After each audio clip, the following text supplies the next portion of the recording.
Mantis has complete control over her body, which in turn gives her peak human agility, the ability to accelerate healing through force of will, and an empathic nature enabling her to communicate telepathically with and sense the emotions of others as psychic vibrations. She can also control her heart and respiratory rate and her blood flow. Her mastery of the Kotati priest's martial arts, which focuses on the manipulation of nerve endings and pressure points, has enabled her to knock out beings as powerful as Thor, and her telepathic and empathic abilities are improved upon thanks to the two antennae that she has coming out of her head. But it doesn't stop there though. Mantis has also gained abilities when she merged with the Kotati, such as being able to communicate with both plants and animals and survive in space in a physically solid energy form. She can transfer herself from plant life to plant life across interstellar distances or dimensions, create a new body from the plant life where she ends up. She can transmit and receive telepathic impressions, she has precognitive powers, and more recently, she can fire powerful pyrokinetic energy blasts, form energy shields, communicate directly with cosmic beings such as eternity and death, and completely control her personal energies as well as her physical form. All this to say, Mantis is super cool. While I feel as though a lot of people do really like the character of America Chavez, I feel as though a lot more people are not fully aware of her or even of the full scope of her powers and just how awesome they can be. America has the physiology of an extra-dimensional being, which gives her the ability to channel interdimensional energies through her body. Immediately, that sounds like the description of someone who should be a huge deal. She has used these energies in a number of ways and has never actually used them to their peak extent. Some of the powers she has displayed using these energies include self-propelled flight, superhuman speed, and superhuman strength that nearly allowed her to beat the Asgardian Loki in a fight. She's nearly indestructible and invulnerable, possesses superhuman longevity, hypercosmic awareness, and who could forget about her signature move, the star-shaped portals that enable her to traverse time and the multiverse. She can even use these portals offensively as spatial slicers, but despite all that, and despite her appearance in the MCU, she is still a rather unknown hero who really deserves better. This might be surprising to see on this list, but hear me out. Cyclops is known as the field leader of the X-Men, like a mutant Captain America. For a long time, many people considered him to be a bit of a boring stick in the mud, and he sort of returned to being the boring leader of the X-Men during the Krakoan era. But post the House of M, and even more so during and after Avengers vs. X-Men, he became the leader of the mutant community, and he showed a whole side to himself that not many people knew he was capable of. Cyclops became extremely dangerous, willing to do literally anything to protect and save mutants, except for those who he disagreed with, really. Not only did he wipe out Professor X when under the influence of the Phoenix Force, but he created X-Force as a mutant hit squad and took on a much darker look and even became what some might call a villain. This isn't really about the powers of Cyclops,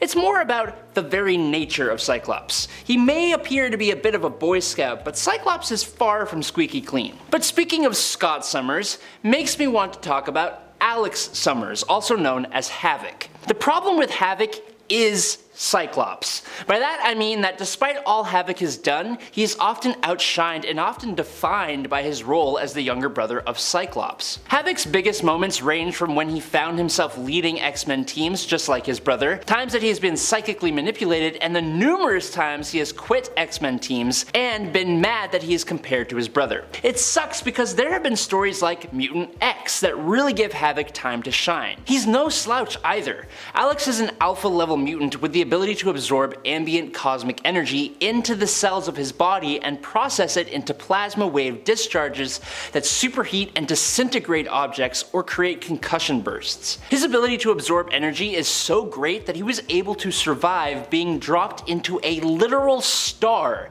and he used its energy to augment his powers to the point that he was able to defeat his other immensely powerful brother, Vulcan. He was also able to overpower Magneto using volcanic energy, and he blasts the Hulk into unconsciousness. Characters have even admitted that he was potentially stronger than his brother Cyclops, and yet no one really gives him that satisfaction. It's a tragic life to live being a superhero who is related to someone more popular or potentially more powerful than yourself, and while Havok knows that, so does his one-time partner, Polaris. Polaris is the daughter of the master of magnetism, Magneto.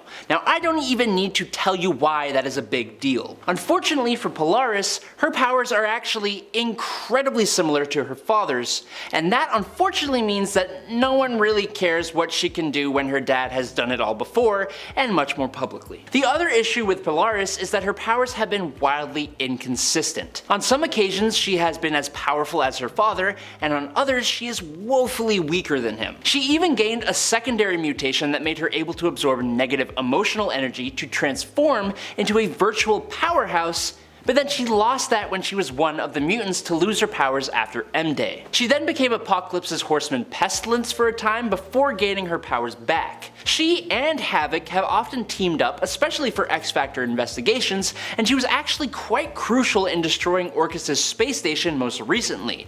But none of her feats should actually be surprising because she's an incredibly capable character, she's just been handled rather poorly over time. Originally going by the villain name, the Beetle, Abner Jenkins has had quite the journey, trying to make it as a mercenary before joining the Masters of Evil until finally turning good and becoming part of the Thunderbolts. He is an average guy with no physiological powers, however, he is exceedingly intelligent and a gifted engineer, making his Beetle and mock armor himself. As a result, granting his own powers and having complete control over his abilities. Similar to Iron Man, Abner Jenkins often updates his armor. He is currently on Mach 10, meaning the 10th iteration of his Mach suit. His helmet gives him the ability of 360 vision, and his armor offers him superhuman strength to lift about 5 tons. It allows him to survive the heat and radiation of a nuclear blast, allows him to achieve orbital velocity while in flight, he can survive underwater, go invisible, and can track targets from great distances. Not to mention, his arsenal includes gas canisters, heat-seeking missiles, concussion and electrical blasters, EMPs, laser blasters, and so much more. Abner is a self-made hero. Sure, he doesn't have the sleek tech of Tony Stark, but he is able to offer so much more than some may think. Adam Brashear, also known as the Blue Marvel, is many things. A brilliant scientist ranking among the Marvel Universe's smartest people, a veteran Marine, a former fullback, a Presidential Medal of Freedom recipient, and one of Marvel Comics' most formidable heavyweight superheroes ever. But despite all he has to offer, Blue Marvel is a tragically underutilized character who happens to be one of my personal favorites. His origin story from the 1960s saw Adam transformed into a living, stable antimatter reactor, which makes him strong and invulnerable enough to move meteors, split the moon in half, knock out versions of the Hulk, and defeat other overpowered characters like the Sentry and King Hyperion. And that's before we talk about his antimatter and energy manipulation abilities,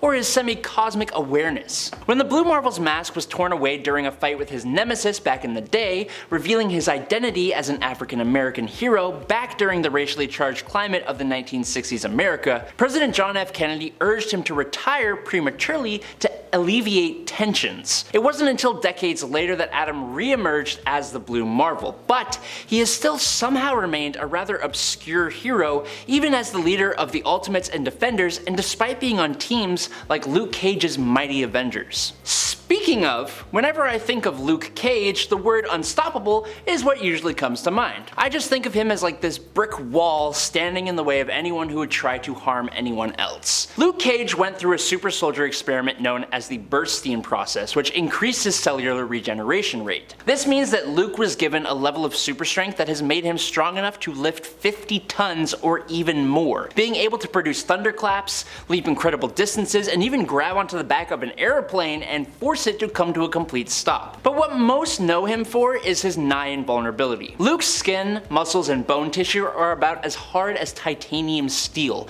making him basically immune to bullets and blades. He can withstand hits of around 1 ton and blasts of 150 pounds of TNT, but those numbers wax and wane depending on the story. He has taken hits from people far stronger than himself and survived falls from 90 stories. Starting as a misunderstood villain, Luke turned that around fast fast and became one of the best street level heroes. Unfortunately, no one seems to know how to elevate him higher than that, despite the fact that he has the leadership and skill to really go far beyond. Traditionally, the Wasp has been considered one of the less powerful members of the Avengers. Her unique abilities, which include shrinking, flight, and emitting energy blasts through her Wasp sting, are undeniably formidable, yet individually, they might be classified as street level powers. In the presence of iconic figures like Captain America, Thor, and Iron Man, few anticipated that the Wasp would rise to prominence within the team's ranks. However, the Wasp defied expectations in remarkable fashion. She achieved the distinction of becoming the first woman to lead the Avengers, a feat that astonished her teammates and her fans alike. Her years of experience gave her wisdom and capabilities that far exceed her individual powers. The Wasp's mastery of her abilities, coupled with her intelligence and resourcefulness, transformed her into a hero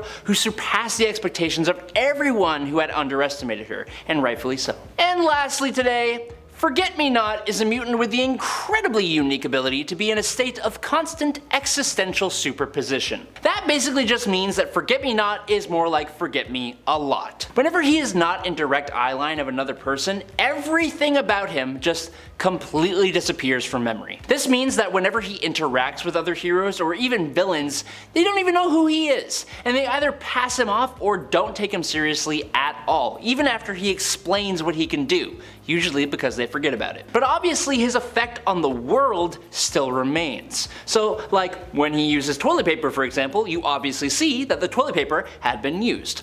Or when Forget-Me-Not was a member of the X-Men team for 6 years, he was a key part of their many victories and may have been directly responsible for the team coming out on top whenever they reach a seemingly unwinnable situation. But no one remembers him, so he doesn't get the credit. But that's all I've got. Thank you guys so much for watching on Top 10 Nerd today. I'm Adam Andrews. I'll catch you guys on the flippy flop. So until then, stay safe and peace out, nerds.